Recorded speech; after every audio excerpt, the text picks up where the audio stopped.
Maswerteng hapon po mga ka-STL, narito na po ang resulta ng STL Pampanga para sa araw na to, 2nd draw September 20, 2024.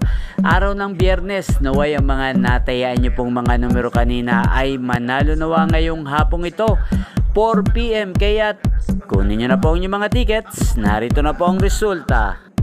Para po sa STL Pampanga, second draw result, ang mga numerong nanalo 7 at 15 in exact order sa lahat po ng tumaya kanina para sa second draw ng 7 at 15. Panalo po kayo, congrats po. Shoutout po natin si Miss Madam Cherry Omagap na laging nanonood ng aking mga video. Shoutout po Madam. Congrats po sa lahat ng mga nanalo. Maraming salamat po sa panonood nyo sa aking channel, Roderick Hernandez TV. Huwag pong kalimutang mag-subscribe. Thank you for watching.